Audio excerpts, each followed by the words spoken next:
नमस्कार, one India Hindi में आपका स्वागत है। असम के बोंगाई गांव के लोगों ने शनिवार को काटी बिहू उत्सव बड़े ही धूमधाम से मनाया। देखिए कैसे धान के खेतों को असम के इन स्थानीय लोगों ने दीप जलाकर रोशन कर दिया।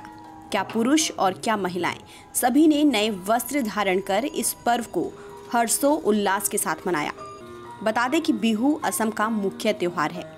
हालांकि कोरोना महामारी की वजह से इस बार इस त्योहार के उल्लास में कुछ कमी सी लग रही है, लेकिन दिलों में उत्साह दोगुना है।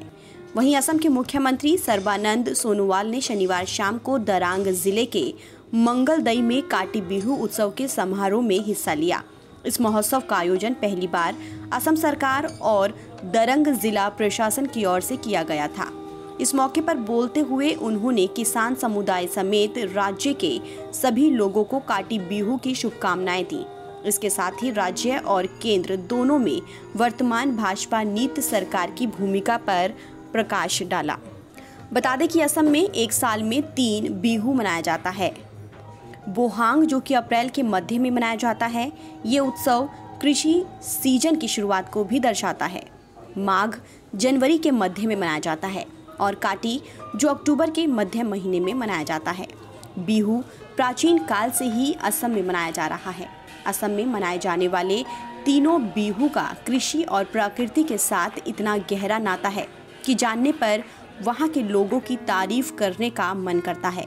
दिल कहता है कि असल में प्रकृति के प्रेमी तो ये हैं, असली प्रकृति के संरक्षक तो ये हैं। किस तरह से असमिया लोग आज भी खेती किसानी और प्रकृति को उसी रूप में संजोते आ रहे हैं, उनकी पालना उसी रूप में करते हुए आ रहे हैं जैसे उनके पूर्वज छोड़ कर गए या उन्हें सिखा कर गए। बिहू असम के सभी हिस्सों में और सभी जाति जनजाति और धर्म के लोग मनाते हैं।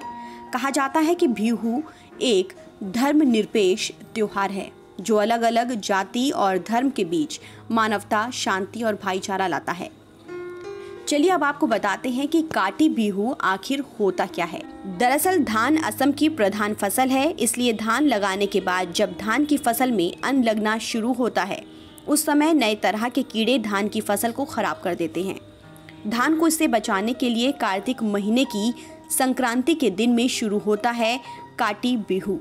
इस बिहू को काटी बिहू इसलिए कहा गया है कि उस समय फसल हरी भरी नहीं होती है, इसलिए इस बिहू को काटी बिहू मतलब कोंगाली बिहू कहा जाता है। संक्रांति के दिन में आंगन में तुलसी का पौधा लगाया जाता है और इसमें प्रसाद चढ़ाकर दिया जलाया जाता है और भगवान से प्रार्थना की जाती है कि खेती ठीक से रखें।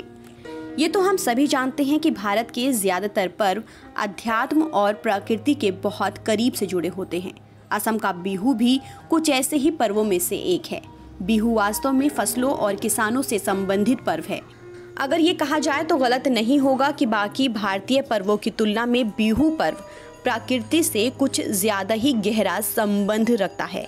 फिलहाल इस खबर में इतना ही। देश और दुनिया की तमाम खबरों के लिए आप बने रहिए वन इंडिया हिंदी के साथ।